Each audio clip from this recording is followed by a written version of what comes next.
A glittering gala, a priceless relic, and a sudden death. Secrets lurk in every shadow. Welcome to Shadow Files. I am your host, Kale. This community is amazing. Drop a comment with where you're listening from. Your voices make this journey unforgettable. Let's begin. The chandelier in the great hall of Greystone Manor glittered with cold brilliance, its light falling upon polished silver crystal goblets and the assembled company of England's distinguished elite. It was an evening of grandeur, for Lady Amelia Barrington, widow of the late shipping magnate Sir Charles Barrington, was hosting her annual charity gala. The guests moved with laughter and chatter, the hum of polite society. Jewels sparkled at throats, monocles gleamed, and the air was laced with the rich scent of roses and candle wax. Beneath it all, however, lingered a curious tension, faint yet undeniable, like a discordant note struck on a perfectly tuned piano. At the center of the evening's splendor stood the object of whispered fascination, the silver dagger of Ardeshir, an ornate Persian relic set with emeralds, said to bring both fortune and death to its possessor. Lady Amelia had recently acquired it through her late husband's dealings, and tonight it rested in a glass case upon a velvet cushion, displayed to the admiring guests as though it were a crown jewel. "Magnificent, is it not?" drawled Colonel Frobisher, his moustache bristling as he peered over the case. "Though if you ask me, Amelia ought not to keep the thing in her house. Bad luck, these foreign charms. Always ends in tears." His words, intended lightly, seemed to ripple unease through the group gathered around him, for among the guests were several with reason to eye the dagger uneasily.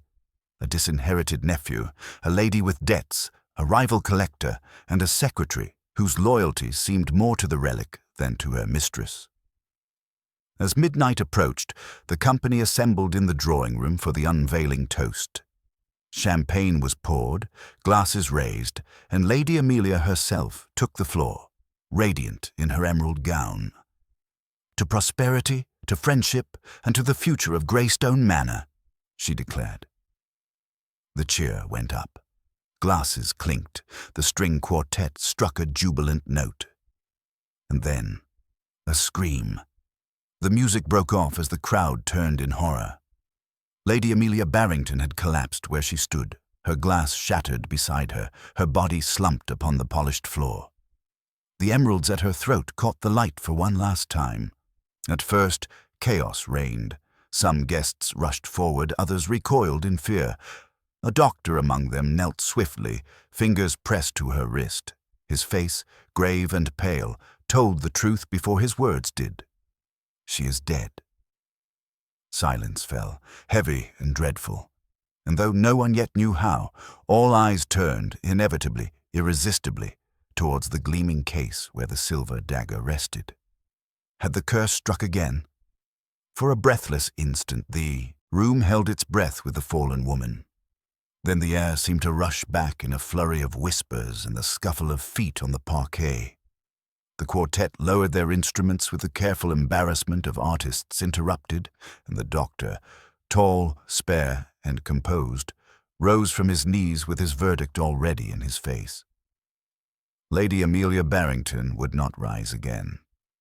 It was Colonel Frobisher who recovered first, barking something about fetching the police and ensuring that nothing was touched. His military voice, so apt to command, steadied the trembling edges of the company. He drew the curtains against the draught, as if the cold had anything to do with the thing lying on the floor, and with a brusque gesture instructed the liveried footman to close the doors. The great hall, lately so glittering, contracted around them into a compartment of shock. "Dr. Latham," said the colonel, turning on the physician with an authority that suggested long habit, "what do you make of it? Heart? A stroke?" Dr. Theodore Latham rubbed his thumb and forefinger together as though testing an invisible powder. "Her pulse ceased almost at once," he said. "The lips pale. There is a curious dryness about the mouth." His gaze drifted to the shattered goblet. "It may be nothing, he added, with the cautious air of a man who knows the weight of his words in company. "And yet I confess I dislike the haste of it." "A poison?" The question came thinly from Beatrice Vale, Lady Amelia's secretary. She had knelt at her mistress's side and now rose, smoothing a dark skirt with hands steady beyond what might be expected. She was not young, exactly. Rather one of those efficient women whose years fit them like a well-cut suit. Her eyes, grey and clear, took in the room with sobering completeness. She was in perfect health this afternoon. "Poison is a dramatic term," said Dr. Latham, "and drama is apt to mislead. But we must err on the side of caution. No one is to drink or eat until the police arrive. Colonel, might I trouble you to telephone the local station?" The colonel was already striding out, his boots biting at the polished floor. A murmur arose as the company adjusted themselves to the new reality. Strangers a half-hour ago, they were now embroiled in one another's fate. Someone, Mr. Armand Nash, the art dealer who had arranged the acquisition of the dagger, bent towards the glass case upon the velvet plinth. The silver dagger of Ardeshire lay within its luminous prison, hilt and scabbard gleaming with a cold life of their own, the emeralds throwing tiny green fires on the glass. Mr. Nash peered, then straightened with a relief too swift to be anything but calculation. "Locked," he announced, "untouched so far as one may see." His voice was smooth, his hair too carefully arranged, his smile that of a man who habitually sells the fable with the jewel. "Let us be rational, my friends. The dagger has nothing to do with this unhappy business, doesn't it?" Lady Vivian Harbury was tall, exquisite, and white with anger that she attempted to render as grief. A rival collector, she had circled Lady Amelia's acquisitions with the grace of a hawk, and her tone now carried the coolness of money obliged to wait. She received letters, anonymous, vulgar things, warning her to return the dagger to its rightful guardians. "You know it, Nash. You brokered the sale. You must have known there would be consequences." "Anonymous letters are the midges of society," said Nash lightly. "I dare say you have swatted a few in your time, Lady Vivian." "Please," said Beatrice, and for the first time there was something like strain in her poise. "We must think of Lady Amelia." They did not look at the body, though it was there, altering with every minute into a symbol rather than a person. 2 footmen, under Dr. Latham's instruction, covered it gently with a tapestry shawl from the nearest chaise. The house absorbed the act with a small sigh, as if old walls remembered older tragedies. Mr. Julian Barrington, the dead woman's nephew, sidled a little apart from the cluster at the case and watched, as men accustomed to gaming tables watch a wheel for the point at which fortune shifts. He was handsome in a dissipated way, an easeful smile that could turn insolent if not checked, a boutonniere too red for mourning. When Beatrice's eyes briefly met his, he produced a sensitive expression with admirable speed. "It is frightful," he murmured. "My poor aunt. All this charity and refinement, and then to die at her own party." "Do you know where the key to the case is, Mr. Barrington?" asked Beatrice. Her voice held neither accusation nor warmth. Lady Amelia kept it on her person this evening. "Did she?" Julian's surprise was credible. "I should have thought Pierce would have it." At the mention of his name, the butler materialized with the inevitability of a stage entrance. Mr. Pierce had the grave face of one who believes himself the custodian of a tradition rather than a job. He bowed, barely, to Beatrice. "Madam kept the key on a small chain, Miss Vale," he said. "She was particular. She said the case should not be opened after 9 o'clock. It was one of her rules for this evening, and yet the case is locked," said Beatrice, half to herself. "If anyone opened it, they closed it again." "Inspector Sharp is on his way," announced the colonel, re-entering with a look that might have quelled a mutiny. "No one leaves. Nash, stand away from that confounded thing. Latham, if you please, write down anything you observed, a timeline, symptoms, the lot." Pierce, your staff are to assemble in the morning room. We shall have order. Order is the courtesy the living pay the dead when explanations are not yet available. In the drawing room, clusters formed and reformed like patterns in a kaleidoscope. Words that would have been light an hour earlier, theft, scandal, insurance, were now weighty and ill-mannered. Somewhere, a clock ticked with the unfeeling industry of machines. A draught lifted a corner of the shawl, and Beatrice stepped forward to set it down again, only to pause. On the dead woman's right palm, near the base of the thumb, there was a faint smudge, greenish and metallic. She glanced, very slightly, at the dagger's emerald-studded hilt, then away. It meant nothing, of course. Such marks meant nothing until they were placed with others. "Miss Vale," said Dr. Latham softly, having followed her look. "What is it?" "Verdigris," she said. "Or something like it." "I don't know," she met his eyes. "Dr. Latham, did you notice any smell?" "Bitter almond." He shook his head. "Nothing so obvious." He hesitated. "There is a faint aroma, if aroma it is, closer to violets. But that may be from her perfume. Lady Amelia never wore scent to formal dinners," said Beatrice, and her certainty was the sort that no one doubted. She considered it intrusive. A smaller group had gathered now near the French windows. Lady Vivian, too elegant for panic, yet here and there frayed by it. Mr. Nash, with his flattering attentiveness, turned down to an acceptable chord. Julian, whose boredom struggled with alarm. The colonel planted himself by the case with the air of a sentry, his eyes moving not towards the blade within, but across the faces around him. "Insurance," he said brusquely to Nash. "Is it insured?" "Against theft, naturally. Against a curse? Alas, underwriters have not yet accommodated the supernatural." Nash's smile rediscovered its charm now that conversation had swung into his field. "You must admit, Colonel, that an anonymous letter does not a curse make." "No," said Lady Vivian with a thinness that cut. "But a death does look very like the fulfillment of an ugly promise." The doors swung open to admit Inspector Sharp, a compact man whose neatness was a kind of honesty. He took the room in with an economy of movement that reassured by refusing theatrics. He listened to the colonel's clipped account. He asked two practical questions: the hour of the toast, the proximity of those nearest the deceased, and then he began the unlovely business of collecting people. "You will be good enough to assist me," he said in a level voice that disguised the steel beneath. "Names, relationships to Lady Amelia, and your account of the last half hour, one at a time. Dr. Latham, we shall begin with you. It is in such small separations that a circle becomes a set of lines, and lines may be followed." Dr. Latham, with his careful hands, supplied his observations without ornament. Time of collapse, nature of the convulsion, there had been almost none. Temperature of the room, warm from many bodies and candlelight. He would not be hurried into saying poison, but neither would he banish it. Beatrice came next, precise and brief. She had stood behind her mistress during the toast, slightly to the right.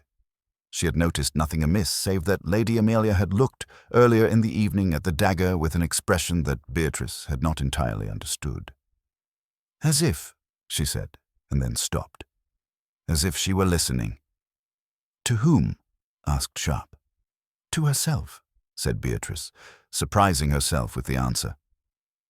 Julian's turn produced a courteous little account whose smoothness suggested rehearsal in principle, if not in detail. No, he had not quarrelled with his aunt. Yes, he had intended to speak with her about a private matter, family business, later in the evening. He had been standing near the pianist when she drank. He had not touched her glass. He had, he admitted with a careless laugh that pleased no one, touched several glasses this evening, as one does at a party. Lady Vivian, offering correctness as armour, declared that she had observed nothing except the poor woman's collapse. She did not look at Mr. Nash while she spoke, yet every word seemed to be a finger laid delicately upon his sleeve, pushing him aside.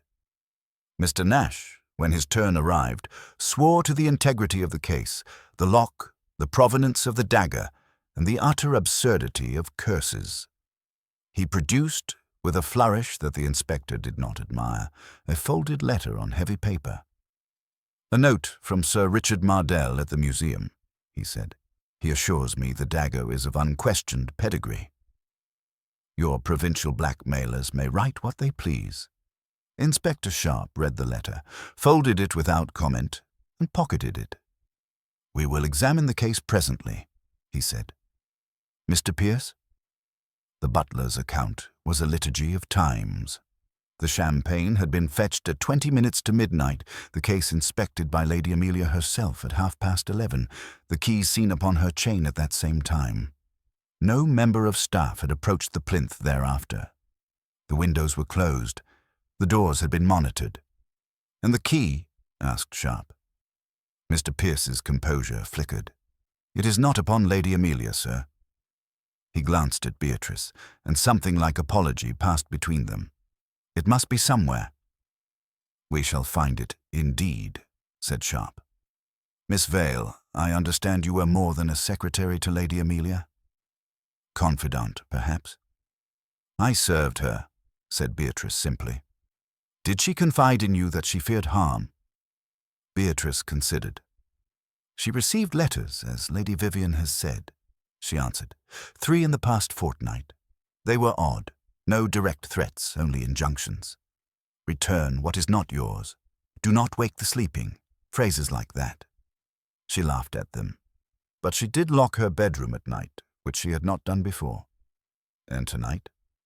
"Tonight she told me that if anything untoward occurred, I was to give a sealed envelope to the gentleman whose judgment she trusted above all." Beatrice hesitated. "I do not know if he will come." "A sealed envelope?" The inspector's interest sharpened. "To whom was it addressed?" Beatrice met his gaze. "To Monsieur Hercule Poirot." There was a small stir at the name. Even those who had pretended indifference to the management of crime exchanged glances. Mr. Nash's smile thinned.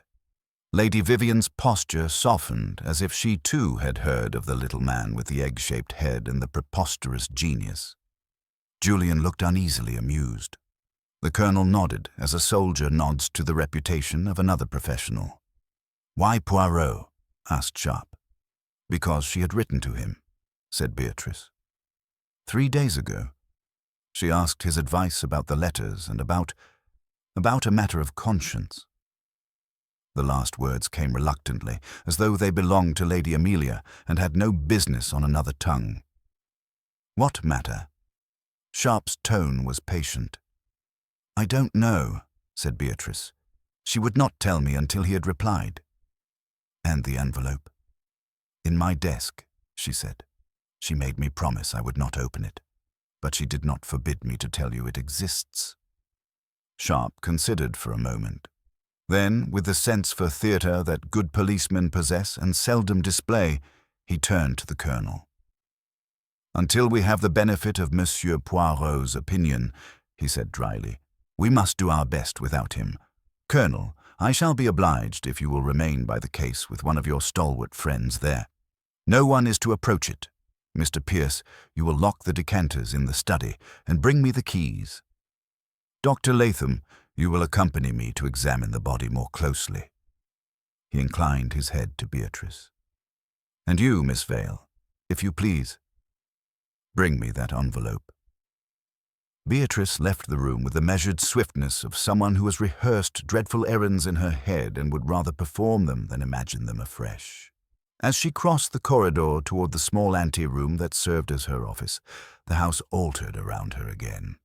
The lamps seemed farther apart, the portraits looked down with a species of proprietary malice. She unlocked the desk and drew from the top drawer a heavy, cream-colored envelope sealed with Lady Amelia's crest. The name, written in a graceful, firm hand, admitted no misunderstanding: Monsieur Hercule Poirot. On her way back, she paused.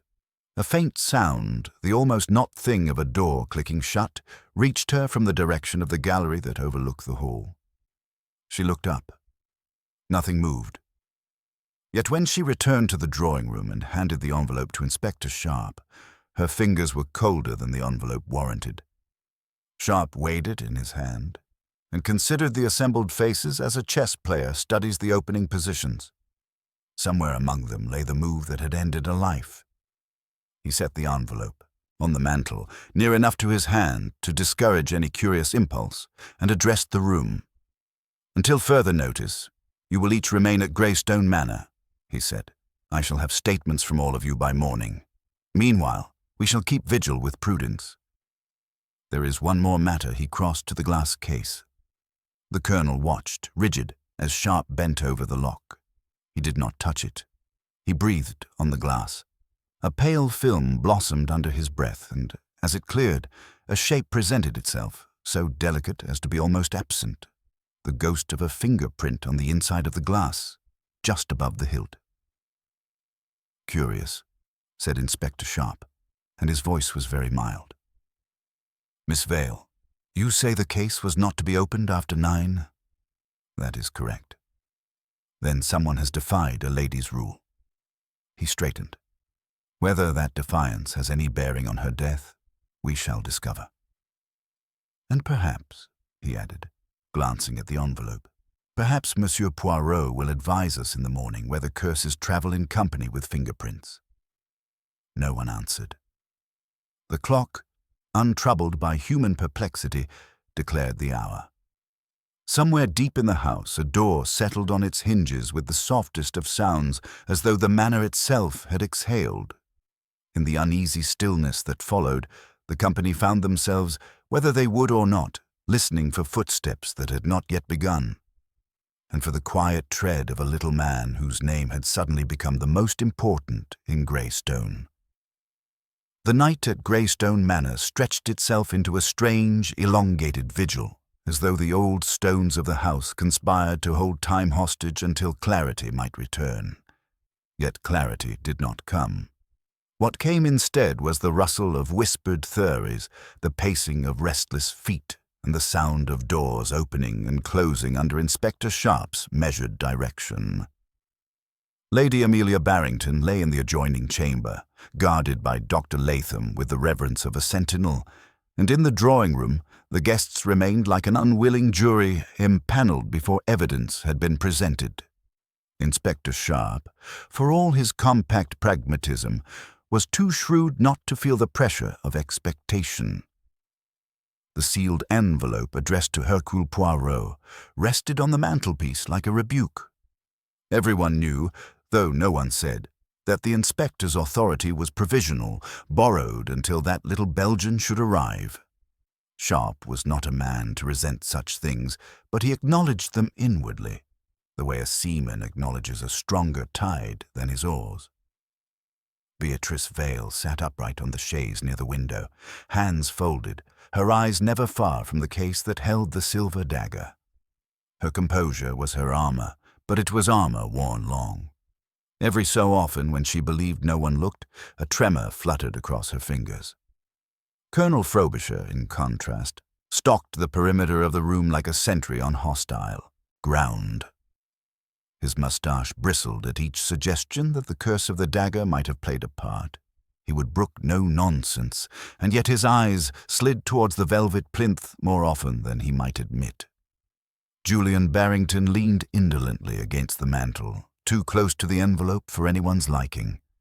His posture proclaimed boredom, but the sharp glances he cast at Beatrice betrayed calculation.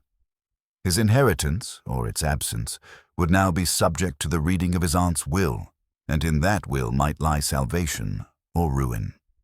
His manner, so careless, carried the undertone of a gambler awaiting the spin of the wheel. Lady Vivian Harbury reclined in a high-backed chair, her poise immaculate. Every gesture of hers was deliberate, the way she sipped water from a crystal glass, the way her eyes avoided Nash's face while drawing attention to it all the same. Her rivalry with Lady Amelia was a matter of society's record, her coveting of the dagger almost an open secret. Yet now she cloaked her ambition in the silks of indignation and sorrow. As for Armand Nash, the dealer who had procured the dagger, He had retreated into a suave self-defense. His voice, when it emerged, was ever smooth, laced with irony, as if nothing could ruffle the fabric of his composure. And yet, to those watching closely, there was a tautness about him, like a bowstring stretched too long. He smiled too often and smiled too quickly. The silence broke at last with the arrival of a motor upon the gravel drive. The sound was unmistakable, the crunch of tires in the early hours, alien to the stillness of a morning house. Guests shifted, some startled, others relieved. Colonel Frobisher strode to the window, threw back the curtain, and allowed a small exhalation that was almost triumph. A tall, thin man in uniform descended from the driver's seat, and from the passenger side emerged a smaller figure, rotund, immaculate, his hat set precisely, his mustache shining like a well-polished ornament. He stepped with fastidious care, avoiding the deeper puddles, his gait brisk without being hurried. "Monsieur Poirot," murmured Beatrice, as though invoking the inevitable. Inspector Sharp, whose pragmatism had prepared him for this very moment, did not show surprise. He merely adjusted his jacket and awaited the entrance. Moments later, the butler announced with subdued gravity, "Monsieur Hercule Poirot." All eyes turned as he entered. The Belgian detective paused just within the threshold, surveyed the assembly, and inclined his head with perfect courtesy. His eyes, bright and sharp as polished jet, moved from face to face, weighing, considering, storing. "Mesdames, messieurs," he said, his voice at once warm and precise. "It is with regret that I arrive at such an hour, and on such a triste occasion. Lady Amelia wrote to me, and I was on my way even before your inspector was so kind as to summon me. Alas, I arrived too late to save her." Beatrice rose and stepped forward, offering the sealed envelope with both hands. Poirot accepted it with a small bow. He examined the crest, the handwriting, the seal. His fingertips lingered lightly on the paper, as though even its texture might betray a secret. "Merci, mademoiselle," he said. He slipped the envelope into his pocket without breaking the seal. "Later, when the moment is right." This restraint drew a ripple of curiosity, even impatience, from the gathering. But Poirot merely arranged himself in the center of the room, his rotund frame somehow commanding attention without effort. He did not bluster like Frobisher, nor glide like Nash, nor pose like Lady Vivian. Instead, he radiated the authority of a man who knew that the truth, however deeply buried, was already whispering to him. Inspector Sharp stepped forward. "Monsieur Poirot, I am grateful for your assistance." The lady collapsed during a toast at midnight. Sudden, no convulsions, no time for cries.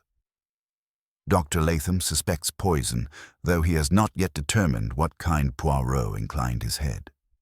"Bien. And the object of interest?"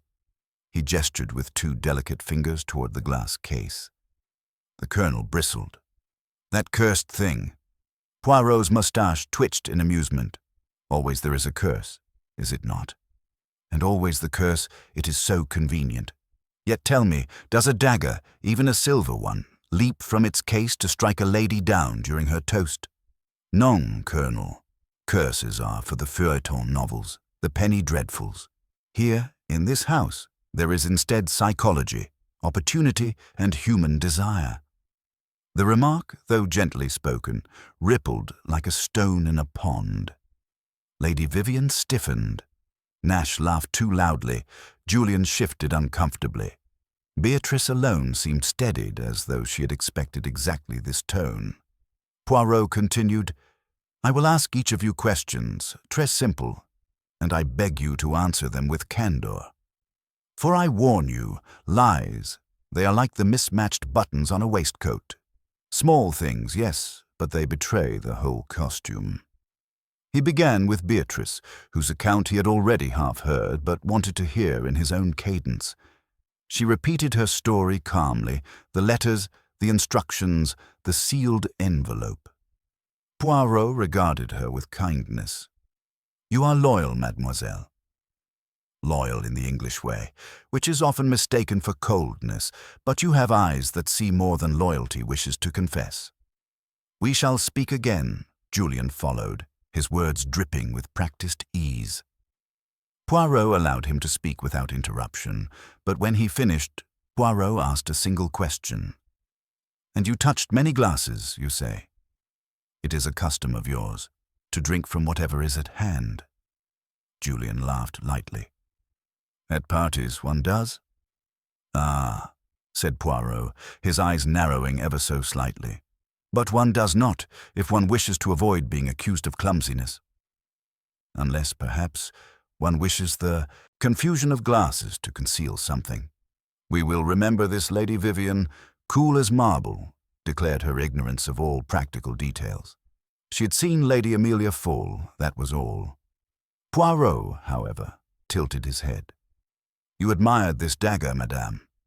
You coveted it, perhaps?" "I desired it, yes," she said with sudden frankness, her chin lifting. "But desire is not murder." "No," said Poirot softly. "It is not murder. But it is motive." Armand Nash delivered his smooth assertions of the dagger's provenance, its insurance, his innocence. Poirot smiled faintly. "Monsieur, your voice, it is like velvet. But velvet, it can smother as well as comfort. You defend this dagger as though it were your own child." "Why?" Nash spread his hands in mock dismay. "Because, monsieur, I know what rumors do. They ruin reputations, and I have mine to guard." Poirot did not press him further. He turned instead to Colonel Frobisher, whose testimony was direct, military, unembellished. Poirot listened, then said simply, "Colonel, you are honest. But you are also impatient. Patience is the mother of truth, and you must learn to wait."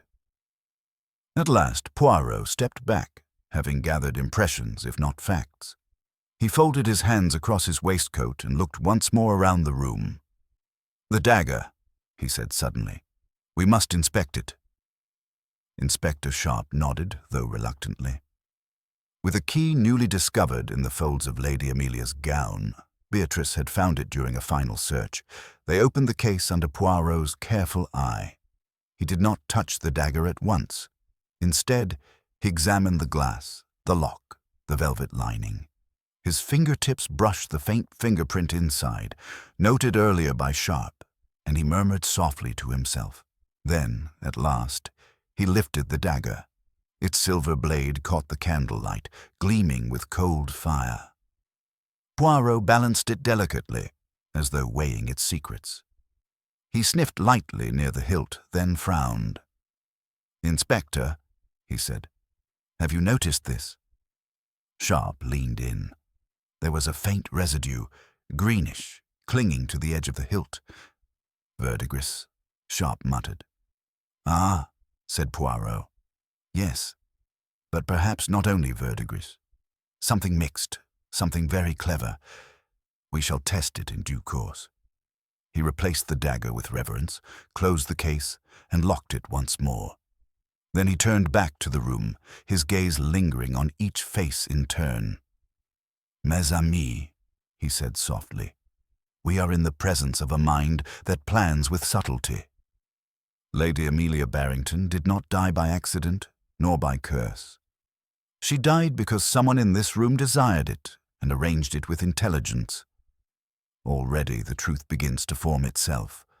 Already I see where the path must lead." He tapped his temple with one forefinger. "It is here, in the little grey cells.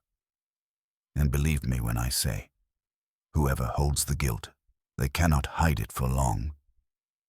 The silence that followed was heavy, watchful.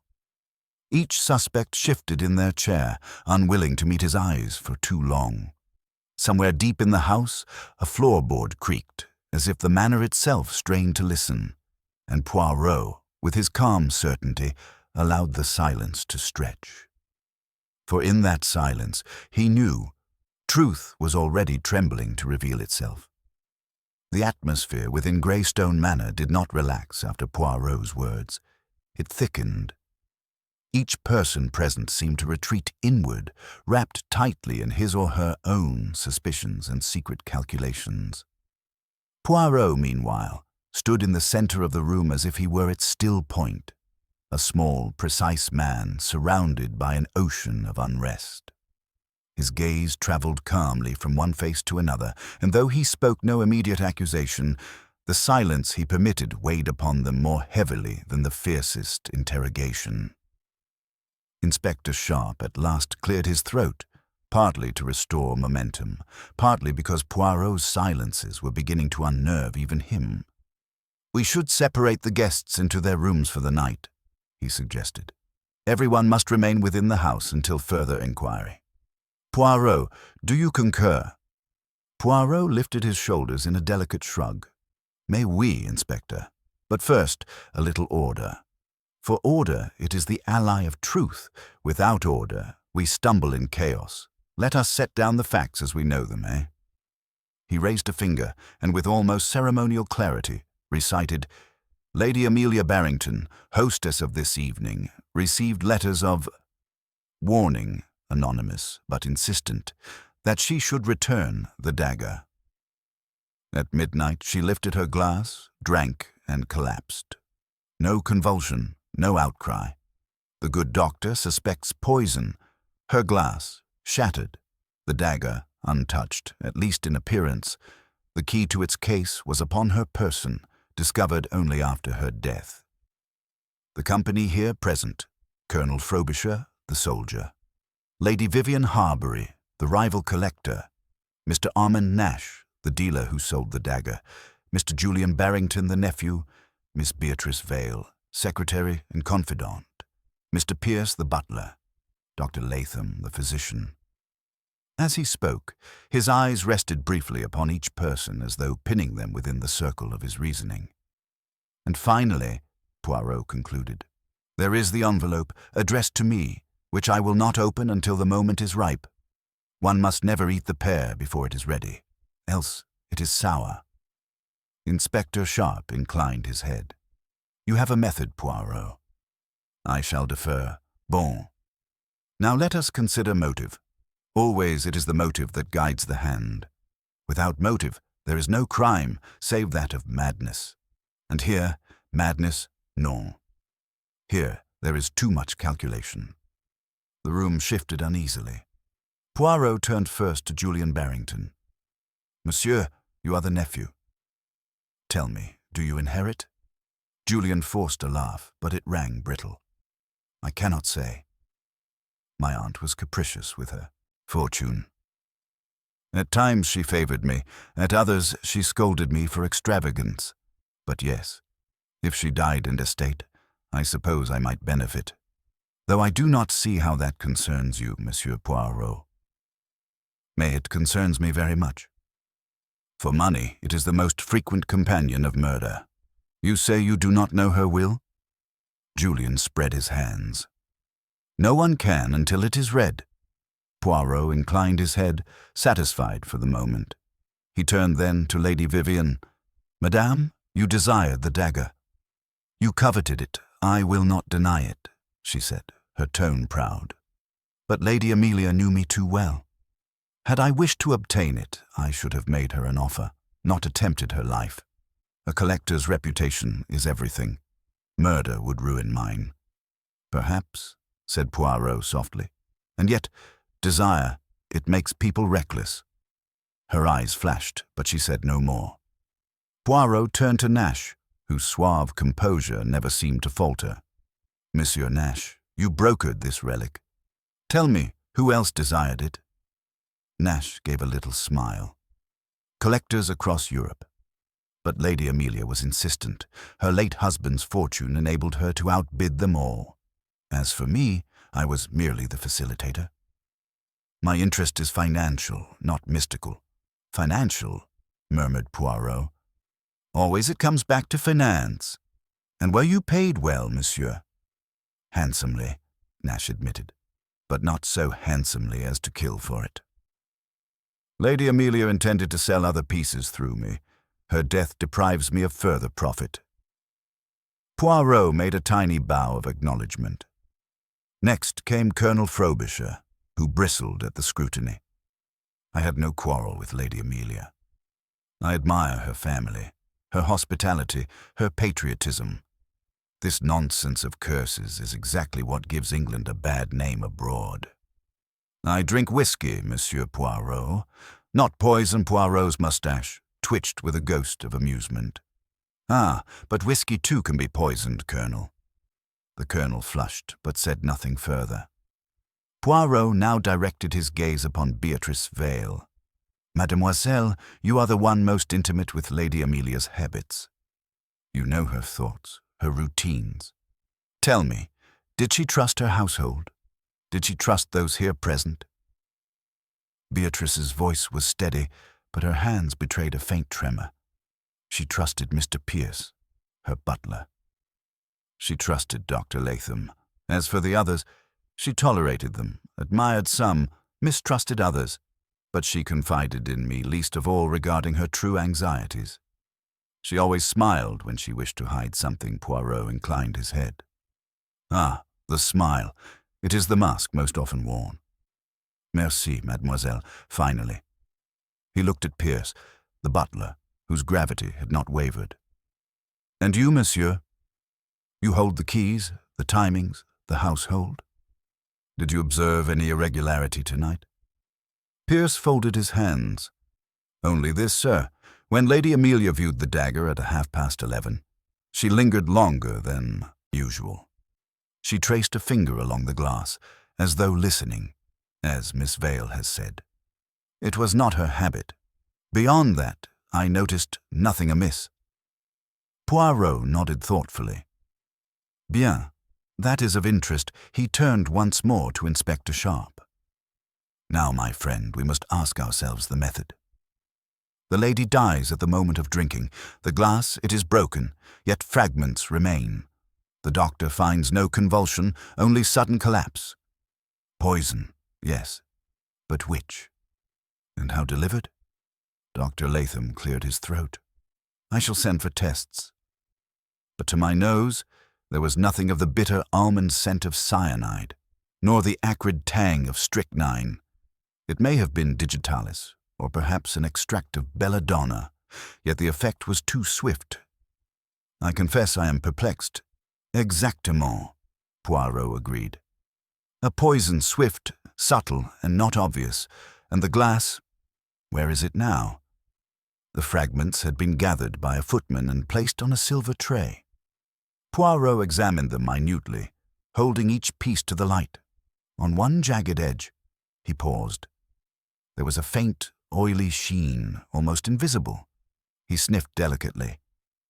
Anise, perhaps, or something masked with anise. Inspector, we must preserve these fragments. They may tell us more than the liquid itself. The hour grew late, yet Poirot insisted upon one further measure. He asked each guest, one by one, to produce their gloves. Some did so willingly, others hesitated. Poirot examined them with meticulous care, noting smudges, stains, faint traces of powder. When at last he reached Julian's gloves, he paused.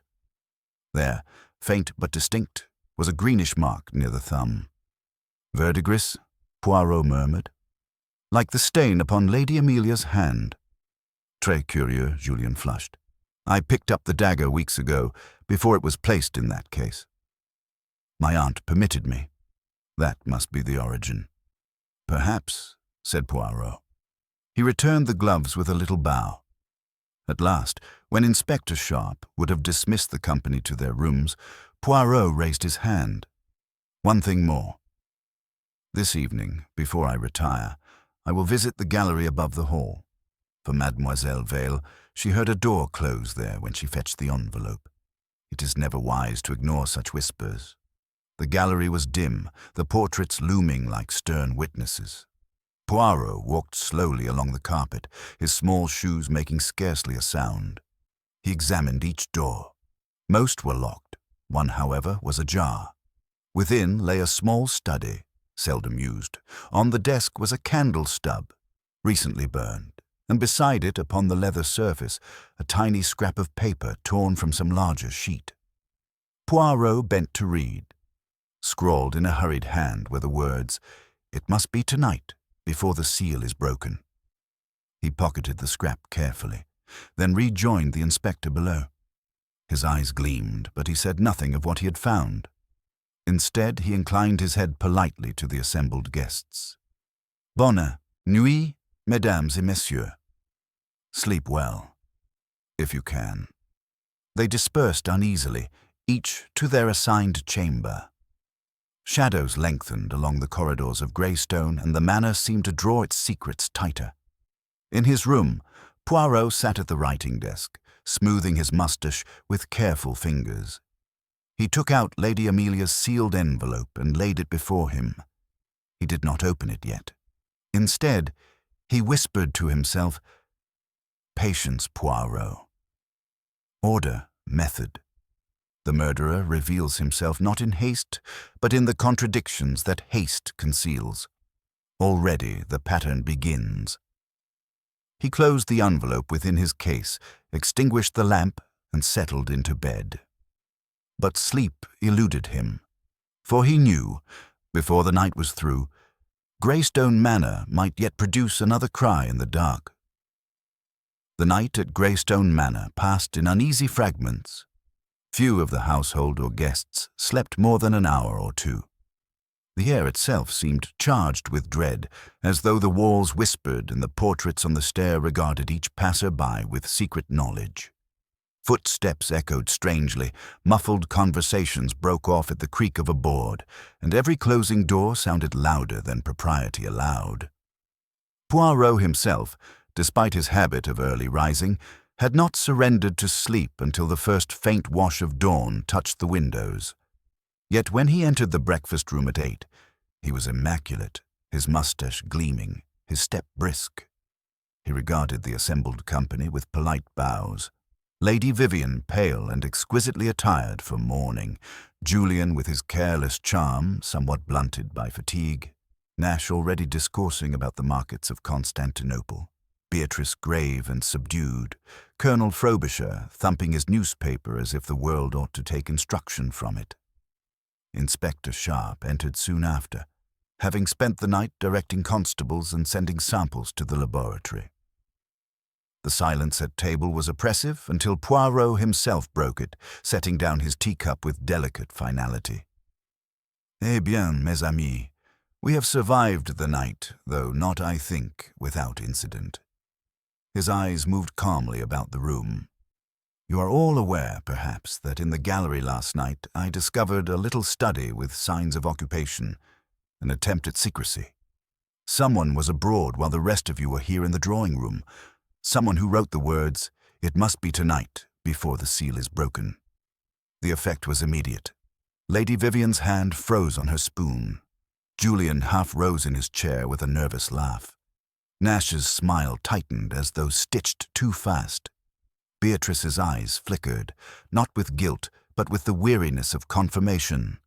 Colonel Frobisher muttered something about dastardly behavior under one roof. Poirot continued gently, "This little note, it intrigues me." "Which seal?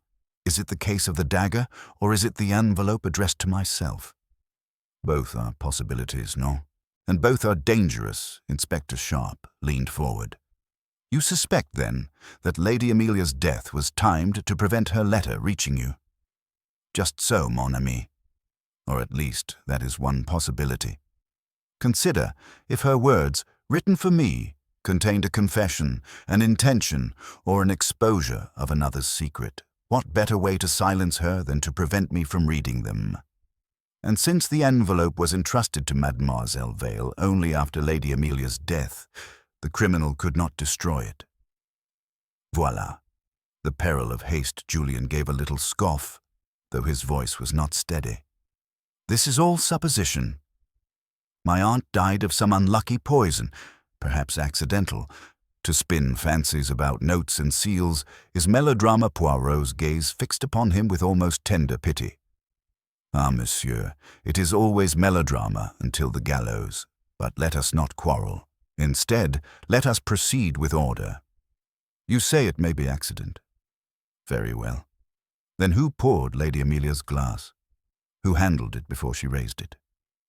Dr. Latham, entering quietly with his medical bag, provided the answer.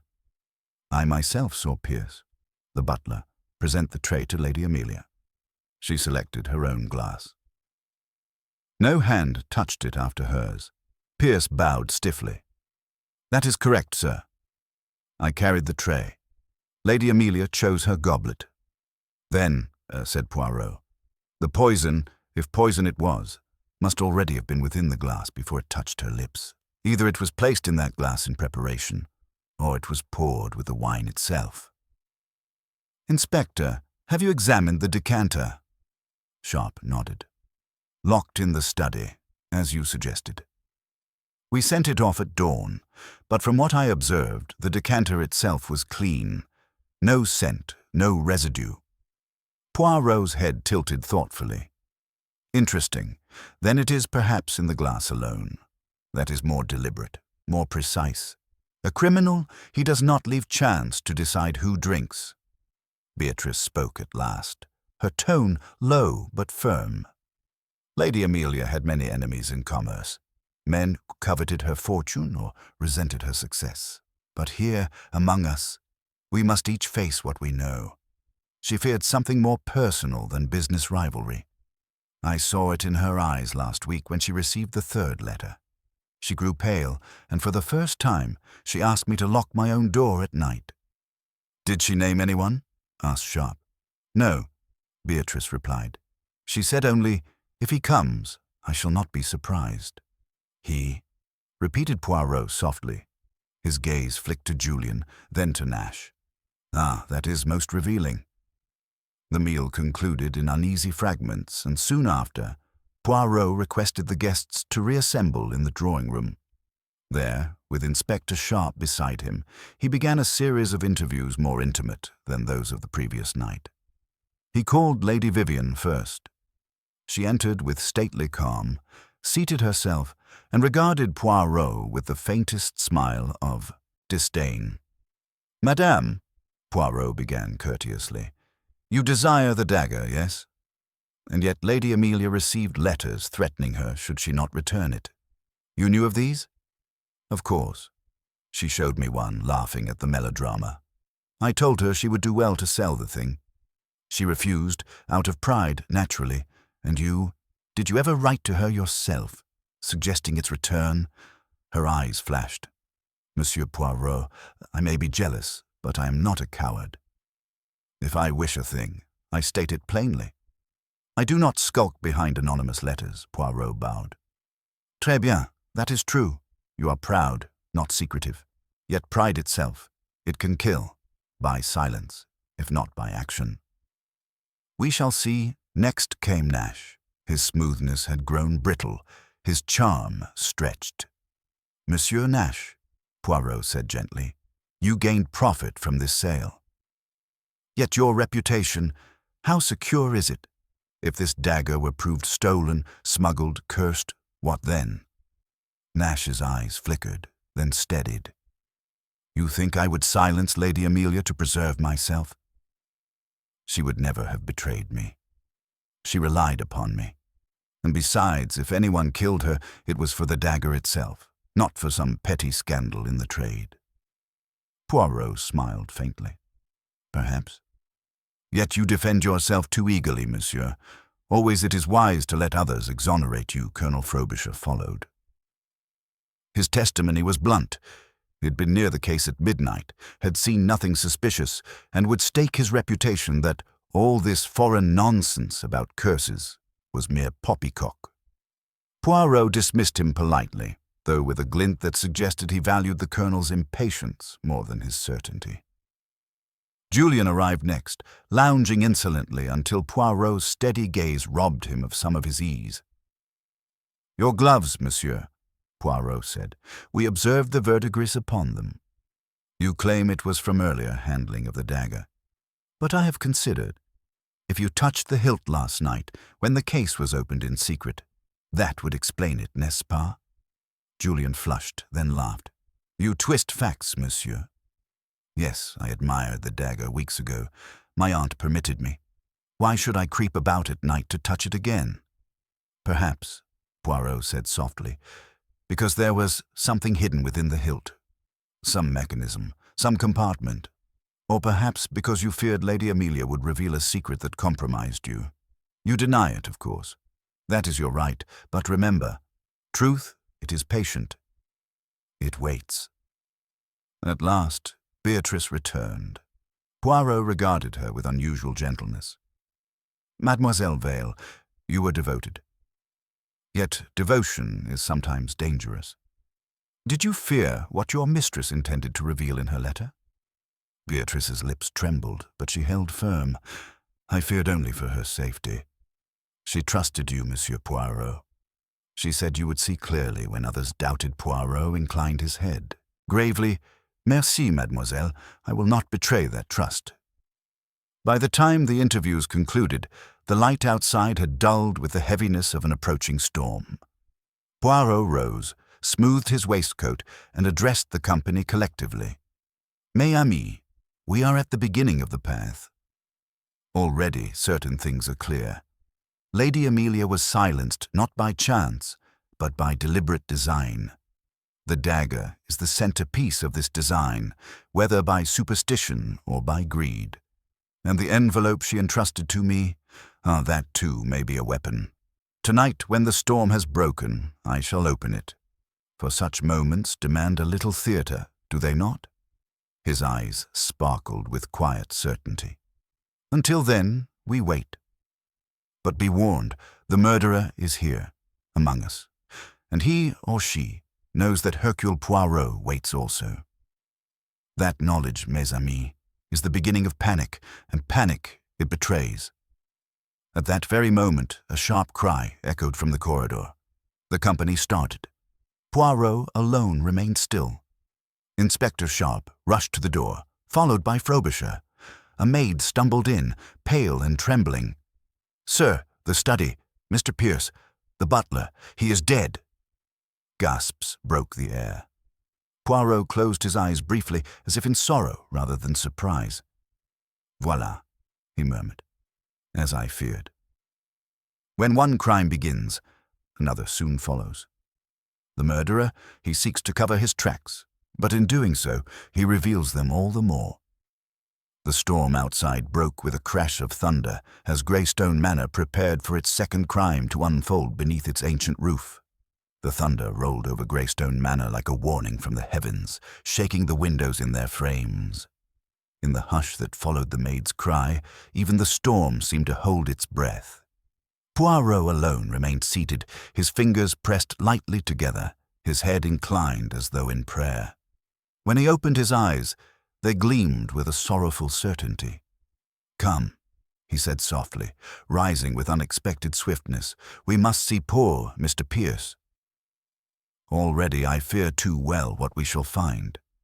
Inspector Sharp strode ahead, Colonel Frobisher at his side, but it was Poirot who guided them down the corridor with unerring instinct, as though he had mapped the manor's secrets overnight. They entered the study, its lamps burning low. The butler lay slumped at the desk, his head upon folded arms, as though he had fallen asleep over some tedious account. Yet the stillness of his form, the waxen cast upon his face, admitted no confusion. Death had arrived once more at Greystone. Dr. Latham bent to examine him, his practiced hands efficient but grim. "No pulse," he confirmed. "The skin about the lips. Blue. He has been gone but minutes. I should say, poison again." Perhaps in his wine, Inspector Sharp's jaw hardened. Damnation, the second within 12 hours, he turned on the assembled guests who had clustered uneasily in the doorway. "No one entered here without being seen." The maid shook her head vigorously, still pale with fright. "I only came to fetch linen for the drawing-room, sir. When I saw the door half open, I thought it strange.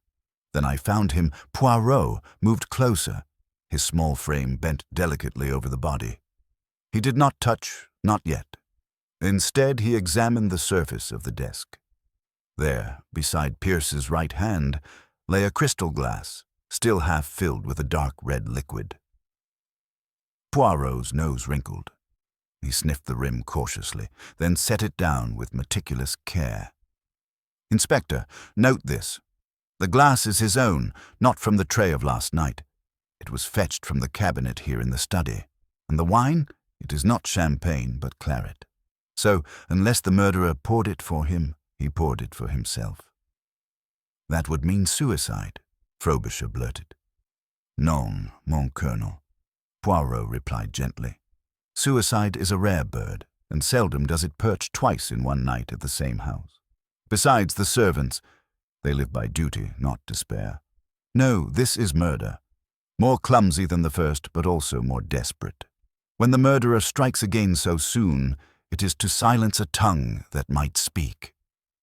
Beatrice Vale, pale but composed, whispered, "Pierce must have known something." "Exactement," Poirot said, his moustache twitching. "He knew who approached the case of the dagger, who lingered where they should not. And so, he has been removed." Inspector Sharp gestured briskly. "Seal the room. No one touches anything further until my men arrive.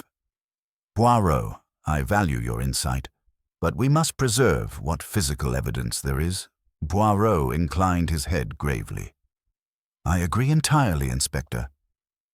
Order must be kept, but the greatest evidence, it is here." He tapped his temple. Already the pattern grows clearer. The body was removed discreetly by constables. The remaining company, now bound by second death, drifted back to the drawing-room with a weight of dread pressing upon them. Poirot followed at a measured pace, his step precise, his expression serene but unreadable. Once assembled, the guests appeared diminished, faces drawn, eyes shadowed. Julian Barrington attempted bravado, pacing by the fireplace, but his movements were restless, betraying nerves. Lady Vivian sat rigid in her chair, her hands folded too tightly upon her lap. Nash's smile had altogether deserted him. He wiped his brow frequently, his polished manner crumbling. Beatrice kept to a corner, quiet, her composure held together by sheer force. Poirot stood before them with the calmness of a conductor poised before his orchestra. "Mes amis," he began softly, "it is no longer the question of one death, but of two. Lady Amelia Barrington struck down at her celebration. Mr. Pierce, faithful servant, silenced in his study. To believe in coincidence is to abandon reason. No, these two deaths, they are the work of the same mind. A mind subtle, but also hasty. For haste, it betrays the hand behind the crime." He allowed his gaze to linger on each of them in turn. "Consider. Pierce served Lady Amelia faithfully. He saw much, heard much, perhaps too much. And so, after her fall, the murderer thought, he knows. He suspects. He must be silenced. Thus came the second crime." Inspector Sharp folded his arms. "That narrows the field. Whoever had cause to fear Pierce must be watched closely." "Oui, mon ami," said Poirot. "But who had cause?" "That is the question. Pierce was butler, yes? He oversaw the household, the servants, the trays, the glasses. He may have noticed who lingered too near the case of the dagger, who touched a glass they should not, who left a trace behind. He could not be bribed, for his loyalty was to Lady Amelia. And so, Murder Julian broke in with sudden impatience. "This is madness. Are we to remain prisoners here until you decide which of us to accuse? 2 deaths already, perhaps a third if we tarry. The police must take us elsewhere." Poirot's eyes glimmered with ironic amusement. "You fear a third death, monsieur. One wonders why that thought occurs so readily." Julian flushed, muttered something indistinct, and turned away. Lady Vivian spoke next, her tone cool but edged. "If Pierce was silenced, then it is clear the dagger is at the heart of this. Whoever covets it or fears exposure about it has struck twice. I suggest you search Mr. Nash's rooms. He knows more about that artifact than he admits. Nash rose at once, indignation overtaking charm. Madame, your malice betrays you. I procured the dagger legally, with all necessary provenance. To imply otherwise is scandalous. Eh bien, Poirot interjected, raising his hands. We will search, but not yet. To run about, rifling through rooms, that is to create confusion. We must wait, observe, reflect. For always the murderer reveals himself, not by what he does openly, but by what he cannot control. The tremor of a hand, the contradiction in a word, the panic in an hour of silence. The storm outside crashed again, lightning illuminating the anxious faces. Poirot seemed to draw strength from the turmoil, as though chaos sharpened his method. He withdrew the sealed envelope from his pocket and held it up for all to see. Mes amis, Lady Amelia entrusted this to me. Twice now, the murderer has struck to prevent its contents being known. First she herself was silenced, then Pierce. It is time, I think, to see what she feared, what she wished to tell me. A collective breath was drawn. Poirot, with meticulous precision, broke the wax seal. He unfolded the paper and read silently, his eyes narrowing, his brows lifting once. Then he refolded it carefully and replaced it in its envelope. You will not share it? Demanded Sharp. Not yet, Poirot replied. Patience. Lady Amelia spoke from the grave. Her words are clear, but they must be placed with the other facts, or they may mislead. To reveal them now would sow confusion where I desire clarity. Soon, Inspector, very soon, you shall hear them. Beatrice's eyes shone with restrained urgency. Monsieur Poirot, she trusted you. You must act swiftly before more blood is spilled. Poirot turned to her, his expression softening. Courage, mademoiselle. The truth is already stirring, like the dawn beyond the storm. Another few steps, and it will be plain. He then addressed the company at large. Until then, no one is to leave this house. No one is to stray unobserved. Inspector, I suggest a constable stationed at each wing. The murderer, he will feel the net close, and in panic, he will show his hand. The order was given. Constables took their posts, and the household settled into a strained vigil. Hour by hour, Poirot moved quietly among them, asking small questions, noting trifles, a misplaced cufflink, a smudge on a sleeve, the faint scent of violets lingering in unexpected places. He listened to every word, but more to the silences between words. As the day waned into evening, the storm broke at last, leaving the manor in a hush heavy with expectation. Poirot gathered them once more in the drawing-room. He stood by the case of the Silver Dagger, his small frame poised, his eyes burning with certainty. Mes amis, he said softly, we approach the end. One more piece, just one, and the picture will be complete.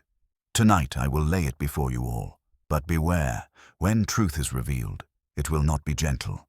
It will cut, sharp as this dagger itself.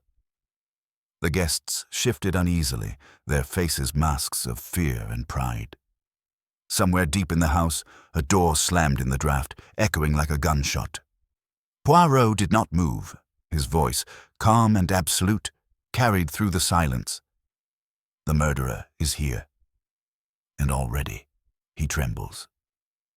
The storm had passed, but Greystone Manor still bore its scars. The lawns outside lay sodden, branches torn down by the night's wind, the gravel drive glistening like black glass beneath the pale sun. Inside, however, no freshness of morning came. The air was stale, heavy with dread, as if the two deaths had seeped into the very timbers of the house. In the drawing-room the guests were once again assembled, subdued yet restless, like actors forced to rehearse a tragedy in which each feared they might be cast as villain.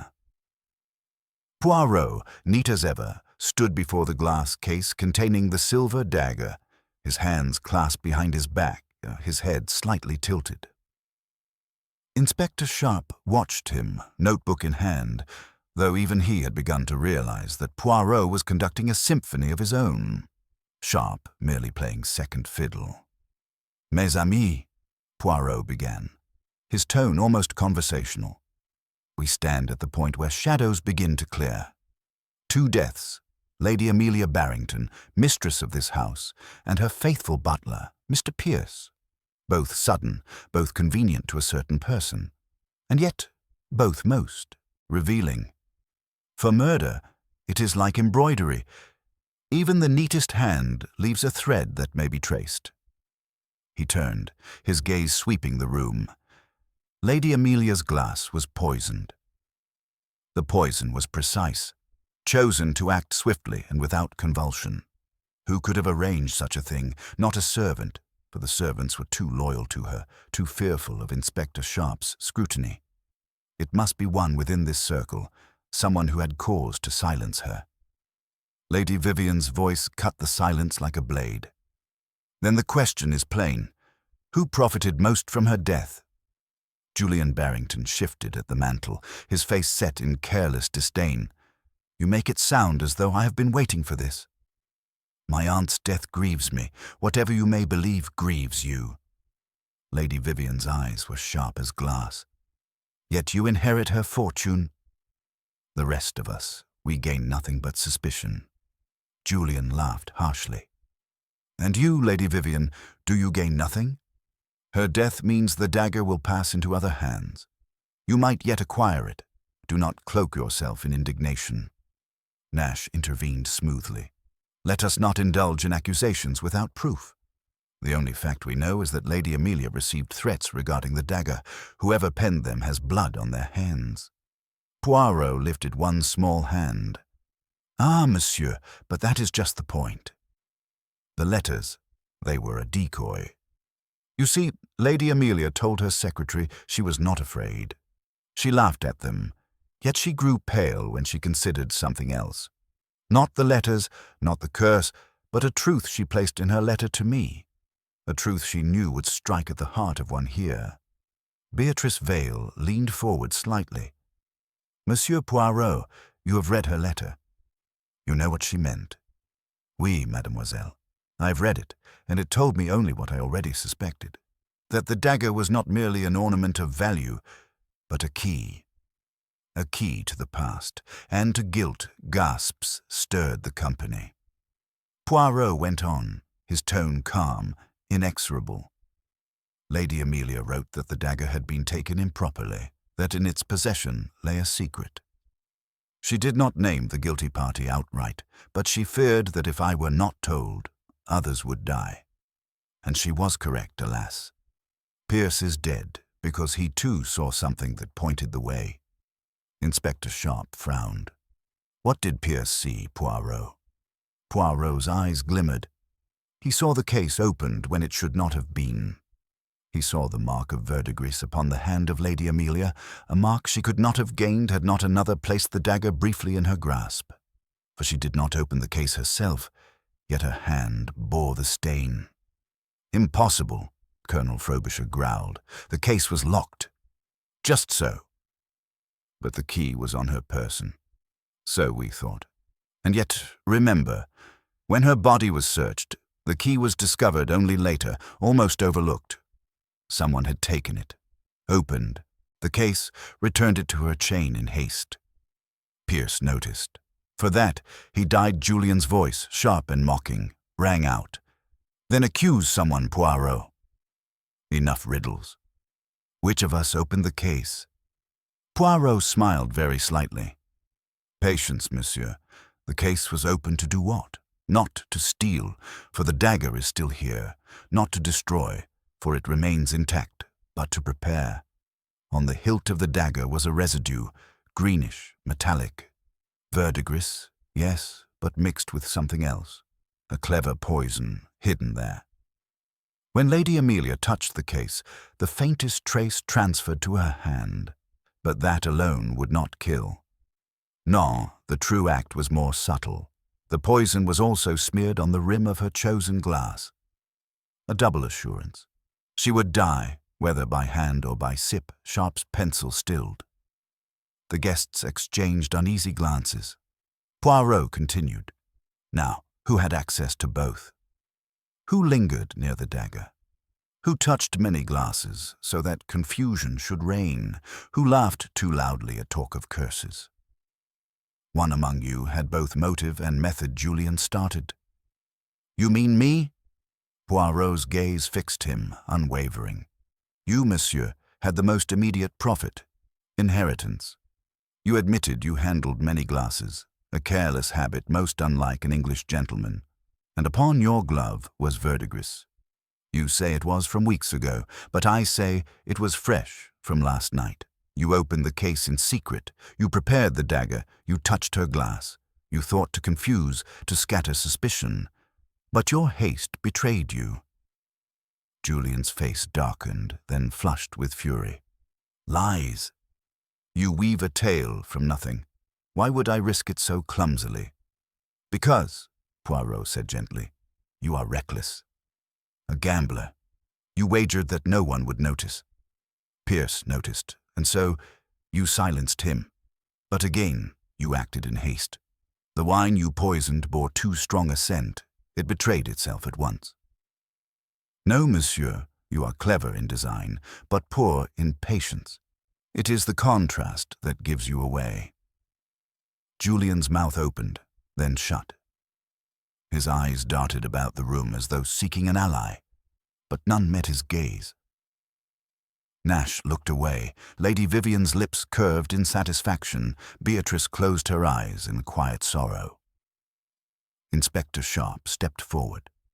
Julian Barrington, I must ask you to remain in custody while we investigate further. But Julian, with the desperate bravado of cornered youth, laughed harshly. Custody? On what proof? On Poirot's fancy? Show me the poison. Show me the mechanism. Then you may speak of custody.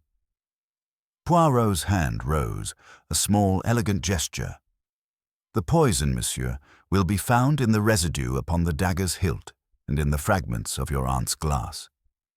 It is a rare preparation, oil of bitter almonds masked with aniseed and mixed with verdigris to deceive. Your gloves, they bear it, and Pierce, poor faithful Pierce, he died of the same. Julian's defiance faltered. His lips parted as though to retort, but no words came. A bead of sweat traced down his temple. Poirot stepped closer, his voice now soft, almost paternal. Confess, monsieur. For confession is the only order left to you. You thought to gain freedom through inheritance, but instead you have bound yourself with chains heavier than any fortune can buy. The silence stretched, oppressive.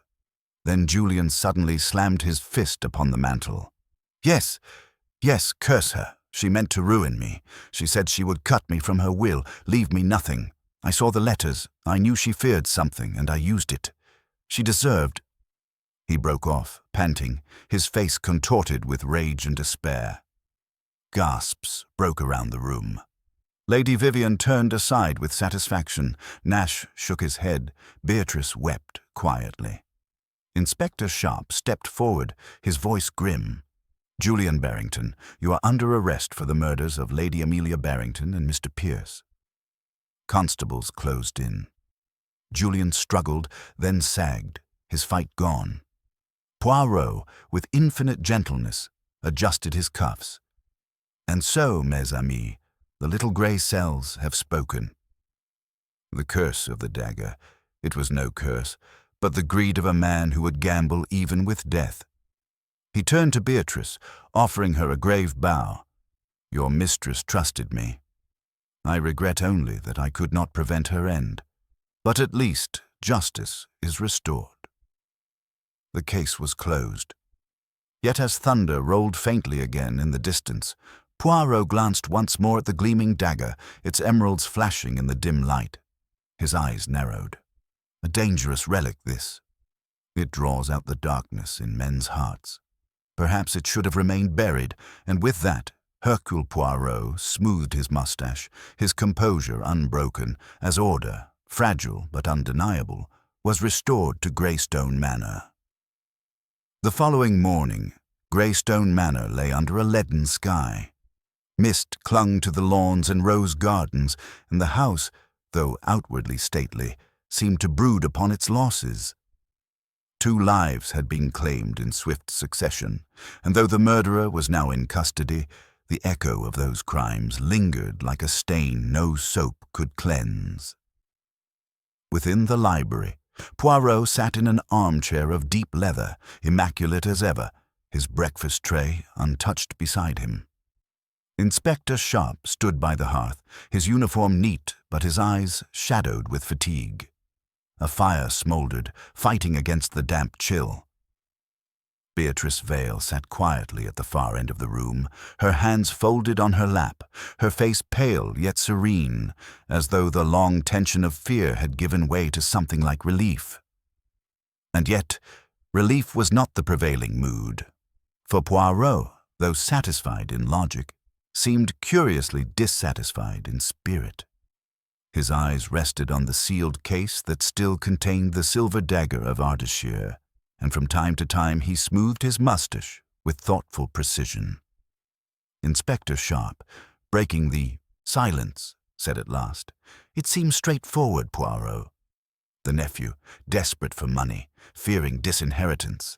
He poisons her, silences the butler, and nearly escapes until your sharp eyes catch him out. The Crown will have an easy case." "Straightforward?" Poirot repeated softly. "Perhaps. And yet, mon ami, the straightforward, it is often the most deceptive. The murderer's confession, oui, it is real.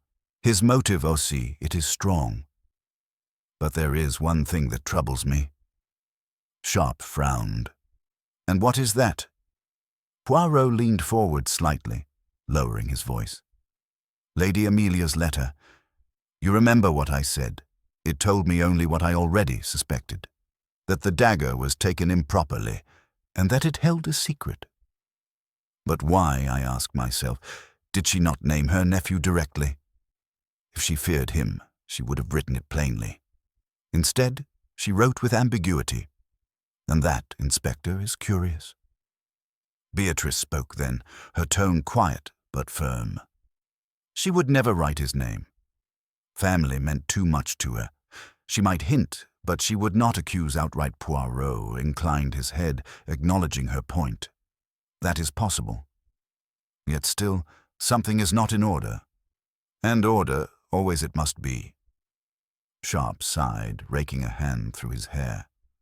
"Poirot, are you suggesting another hand was at play?" the young man confessed, "before witnesses. That alone is enough." Poirot raised a finger. "Confession, mon cher, it is a tricky thing. In the heat of panic, men confess to more than they have done, or less. I do not say Julian Barrington is innocent. No, he is guilty. Guilty of Lady Amelia's death, beyond doubt. But I ask myself, was he guilty of both deaths, or did another seize the opportunity his act created?" The words hung in the air like a chill. Beatrice straightened, her eyes widening. Sharp stared, incredulous. "You mean Pierce? You think someone else silenced him?" Poirot smiled faintly, almost sadly. "Exactement. The method of the second crime. It was clumsy, hasty, without the finesse of the first. And ask yourself, why would Julian, who already had succeeded, draw attention with a second rash murder? He's reckless, yes, but also selfish. He would flee, not linger. No, the second hand? That was someone else." Silence followed, broken only by the faint hiss of the fire. At length Sharp muttered, "If that's true, then we've caught one criminal, but left another free under this roof." Poirot rose, adjusting his cuffs, his eyes bright with purpose. "Yes, Inspector. And now, we must finish the tapestry. There are threads yet unseen."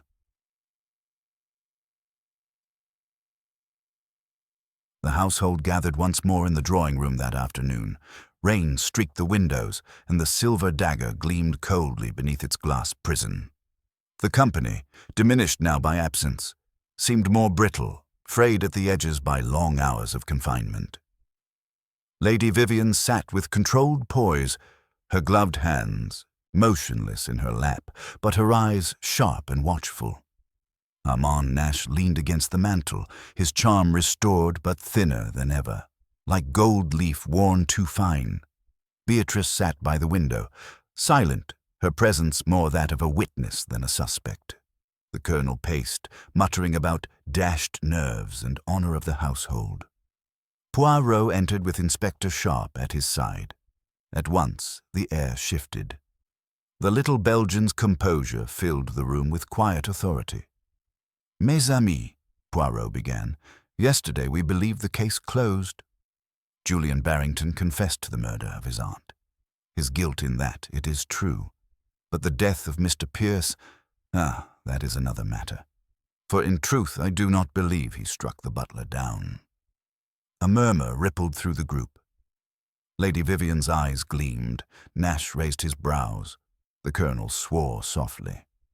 Poirot continued, "Consider. The first crime, it was planned with subtlety. The poison chosen carefully, the dagger prepared as decoy, the glass arranged. That is the mind of Julian, a gambler, yes, but clever in design. But the second crime, it was hurried, obvious, crude. Poison poured into wine without attempt at disguise. Why? Because Pierce had seen something that would expose another. He was silenced, but not by Julian, by one who feared his knowledge. Who, then? Demanded Sharp. Poirot allowed the silence to stretch, his eyes traveling over the company. Who, indeed? Mr. Pierce observed the case, the key, the movement about the dagger. He saw more than he should. And tell me, who among us had the most to lose if secrets about the dagger came to light? His gaze settled upon Nash. The dealer's smile faltered. "Monsieur Poirot, I hope you are not suggesting—" "But I am, monsieur," Poirot said softly.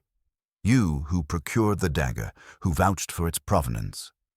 Yet Lady Amelia wrote to me of its improper acquisition.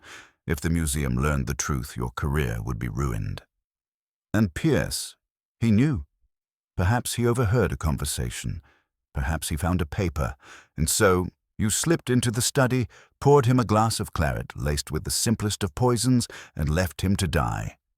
Hasty, yes, but desperate men are not always clever." Nash's face blanched, though he attempted to laugh. "Absurd. You accuse without proof." Poirot's moustache twitched. "Proof? There is proof enough. The note I found in the gallery. It must be tonight, before the seal is broken." "That was your hand, monsieur. The handwriting matches a receipt you signed for the dagger's delivery. I compared them, and Lady Amelia's letter, though she did not write your name, she hinted, 'The one who brought the dagger to my house has brought danger also.' That, monsieur, was you." The room erupted in gasps. Nash's charm fell away entirely. He looked about wildly, but no ally rose. Lady Vivian's lips curved in a cold smile. The colonel's eyes blazed with indignation. Beatrice bowed her head as if she had long suspected. Inspector Sharp stepped forward, his voice iron. "Armand Nash, I arrest you on suspicion of the murder of Mr. Pierce and of conspiracy in connection with Lady Amelia Barrington's death." Nash opened his mouth, then closed it. For a moment, defiance trembled on his tongue, then his shoulders slumped. "He would have ruined me," he muttered bitterly. "That pompous butler, with his eyes everywhere. He knew I'd lied about the dagger's origin. He would have told her, and she would have cut me off from her patronage. I acted in haste, but damn it, I had no choice." "No choice?" Poirot repeated softly. "Always there is choice, monsieur, but greed, it blinds. It whispers that ruin is worse than murder. And so, you chose poorly," Sharp signaled to the constables. Nash was taken away, his protests fading into the hall. Silence returned to the room, heavy, solemn. Poirot stood a moment longer, gazing at the dagger in its case. Then he turned to the others. "And so, mes amis, the tapestry is complete. Two men, each guilty of a crime, each undone by his own weakness. Julian Barrington, reckless, poisoned by greed for inheritance.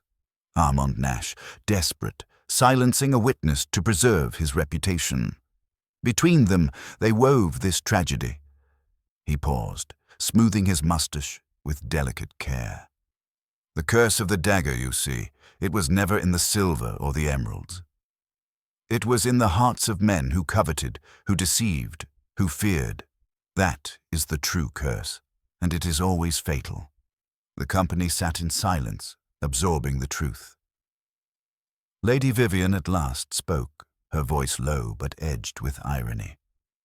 Perhaps, Monsieur Poirot, the dagger should indeed have been left buried.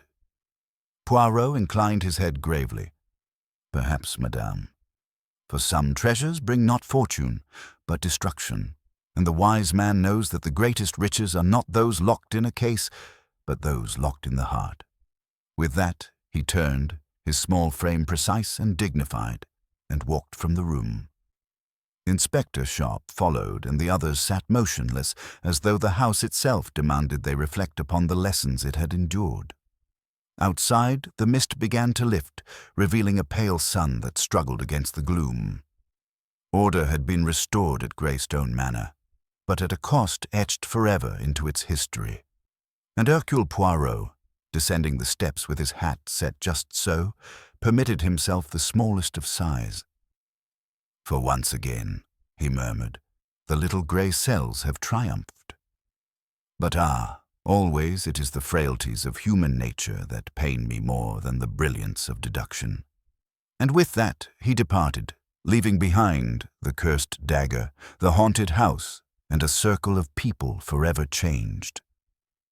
The mist lingered upon Greystone Manor as though reluctant to leave, curling about the chimneys and drifting across the sodden lawns. The great house, scarred by the weight of scandal and death, seemed oddly hushed, as though listening for footsteps that no longer came. Within, however, there was no peace. Though two men now lay under arrest, Julian Barrington for the death of his aunt, and Armand Nash for the silencing of Pierce. The air still carried tension, as if unfinished business yet prowled the corridors. Poirot, immaculately dressed despite the weariness about his eyes, sat at a small escritoire in the morning room. Before him lay Lady Amelia's final letter, carefully folded once more, its lines already committed to his memory. He gazed at it, then lifted his head to find Inspector Sharp standing by the window, surveying the fog with arms folded behind his back. "You have the air of a man unsatisfied, Poirot," the inspector remarked quietly. "Yet surely we have done all that duty demands."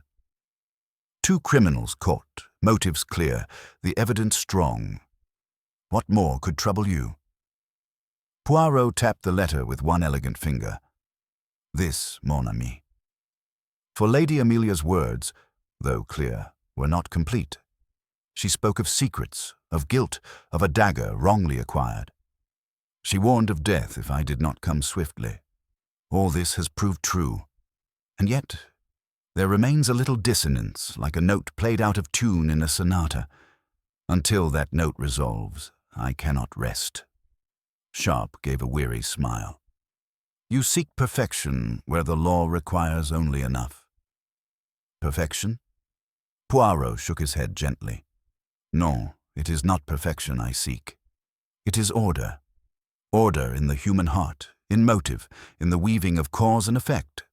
Without order, truth is but half seen, and half-truth, my friend, is more dangerous than falsehood." Before Sharp could reply, a knock sounded at the door. Beatrice Vale entered, her expression calm, her dress sober in black. She carried in her hands a small wooden box, worn at the edges, its brass clasp dull with age. "Monsieur Poirot," she said, inclining her head, "I thought you should see this." Lady Amelia entrusted it to me weeks ago, though she forbade me to open it. She said that if ever calamity befell, I must place it in your hands. Poirot accepted the box with grave courtesy. "Merci, mademoiselle," And you have not opened it?" "No," she said firmly.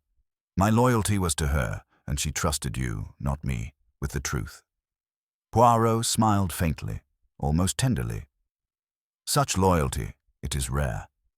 And yet loyalty, it can also blind. He opened the clasp. Within lay a packet of papers bound with ribbon, and atop them a small photograph. Sepia, fading. It showed a younger Amelia Barrington beside her late husband, Sir Charles, their expressions stiff but proud. Between them, barely visible, stood another man, tall and dark, his eyes intense, his hand resting upon a slender object, unmistakably the silver dagger. Poirot studied it in silence. Then he lifted the papers. They were receipts, letters of exchange, and, most damning of all, a document written in Persian script, translated in Amelia's hand. It declared that the dagger had been taken illegally from a shrine in Shiraz, smuggled through private channels, never to be sold lawfully. "Voilà," Poirot murmured. The dagger, it was indeed cursed, not by magic, but by theft, and Lady Amelia knew it. She feared exposure, scandal, ruin for the name Barrington, but more than this, she feared the blood already upon it. Sharp frowned. This explains Amelia's anxiety, Nash's desperation. But why hide it until now? Beatrice spoke softly, because she could not bring herself to face it. She enjoyed her wealth, her status. Yet when the letters came, she realized the truth could no longer be buried. "That is why she wrote to you, Monsieur Poirot. She needed your judgment." Poirot replaced the papers, closing the box with care. "Yes, and I have given it. The dagger must not remain here. It must be returned, its shame cleansed, its temptation removed." Sharp arched a brow. "And how will you persuade the authorities of that?" Poirot's eyes glimmered. "By presenting them not with superstition, but with evidence. This box, these papers, they will speak louder than my little grey cells. And when once it is known that 2 deaths were born of greed for this relic, no one will dare keep it." He rose, smoothing his waistcoat. "But before we part, there is one more duty. The guests, they must be gathered once more, not for accusation this time, but for clarity. For all who walked these halls must understand the truth, else rumors, they will grow like weeds." That evening, for the final time, the drawing-room of Greystone filled with its weary company. The fire burned low, the curtains were drawn against the gloom. Lady Vivian sat erect, her beauty sharpened by disdain. Colonel Frobisher muttered about the indignity of endless assemblies. Beatrice, calm but pale, stood apart, while a subdued hush fell as Poirot stepped forward. "Mesdames, Messieurs," he began, "we have lived together through tragedy. Lady Amelia Barrington is gone. Faithful Pierce is gone. 2 men have been taken by the police, each guilty of a crime. But you deserve to know the whole truth, and it is this. The true curse of the silver dagger was not mystery nor superstition. It was theft." He gestured toward the wooden box upon the table. "This dagger was taken from its rightful place, smuggled here under false pretenses. Sir Charles Barrington profited from it. Monsieur Nash concealed its true origin, and Lady Amelia, in time, discovered the weight of guilt it carried. The anonymous letters were not the work of fantasy, but the voice of truth, perhaps from those who still cared for its shrine abroad. Lady Amelia feared scandal, but more, she feared that blood would follow it. And she was correct. Gasps and murmurs spread through the room. Lady Vivian's eyes glittered with a strange satisfaction. Frobisher muttered darkly about dishonor. Beatrice bowed her head, her loyalty absolved by the confession. Poirot raised his hands gently. Julian Barrington, greedy and reckless, saw his chance. He killed his aunt, thinking to inherit. But Nash, too, was guilty. For when Pierce discovered the false provenance, Nash silenced him. Thus, two guilty men, bound together by a relic they should never have touched. That is the pattern, mes amis. That is the order. Lady Vivian rose, her voice edged with triumph. So the dagger will be confiscated. Oui, madame, Poirot replied. It will be returned to its rightful guardians. And thus its curse will end. Beatrice's voice broke the silence, soft and steady. Then Lady Amelia's conscience is at peace. Poirot turned to her, bowing gently. Yes, mademoiselle, and you may also find peace, knowing your loyalty has been justified. You kept her trust, even when it brought you sorrow. That is rare and it is precious. Sharp, practical as ever, closed his notebook. Well, Poirot, I can't say I like relics or curses, but I'll grant you this. Order's been restored, and not only in the courts, but in the hearts of those left behind. Poirot smiled faintly. That, Inspector, is the true task of justice. Later, when the house had quieted, Poirot stood alone before the glass case. The dagger gleamed one last time in the lamplight, its silver blade cold, its emeralds burning with secrets. Poirot's reflection stared back at him from the glass, small, precise, almost fragile. Yet behind the eyes burned the quiet certainty of a man who had seen too often what greed does to the soul. He whispered softly, in French, "Adieu, mon ami maudit. You will trouble no more." Then, with a final smoothing of his mustache, he turned away, stepping into the misty night with Inspector Sharp at his side. The gates of Greystone closed behind them, heavy with history. The silver dagger would soon be gone from England, its false glitter stripped of power. But the lessons it left behind, the frailty of human nature, the peril of unchecked greed, would remain. And as Poirot's small figure vanished into the fog, one might almost believe that the manor itself exhaled at last, its long vigil ended. For order had triumphed, and justice, though costly, had been served. The final gathering at Greystone Manor had the hush of a theatre after the curtain has fallen, when the audience lingers in silence before applause. The storm was gone, the air lighter, but within the drawing-room shadows clung like memories. The silver dagger, still in its case, gleamed faintly beneath the lamplight, a relic now stripped of glamour, its beauty irrevocably tarnished. Poirot stood at the center, his figure small yet commanding, his head inclined, his mustache perfectly symmetrical. Around him sat those who remained. Lady Vivian, elegant and composed though her eyes betrayed relief. Colonel Frobisher, stiff-backed, muttering about damned ugly business. Beatrice, quiet, the weight of sorrow tempered by dignity. Inspector Sharp lingered by the mantel, notebook in hand, though he scarcely wrote now. Poirot spoke with calm authority, his voice carrying to every corner of the room. Mesdames, Messieurs, the threads of this tragedy are now woven together. Julian Barrington killed his aunt, thinking to grasp her fortune. Armand Nash killed Pierce, fearing the exposure of his dishonesty. 2 crimes, 2 men undone by greed. Their fates are sealed, and the law will take its course. Yet there is more. Always there is more. For it is not enough to name the guilty. We must also understand the whole. He gestured delicately towards the dagger. This weapon, it was never cursed by magic. Its curse was theft, deceit, ambition. From the moment it was stolen from its shrine, it carried discord with it. Lady Amelia, in her heart, knew this. That is why she wrote to me, why she entrusted her papers to Mademoiselle Vale. She wished truth to be known, even if it destroyed her comfort. In that, she showed courage.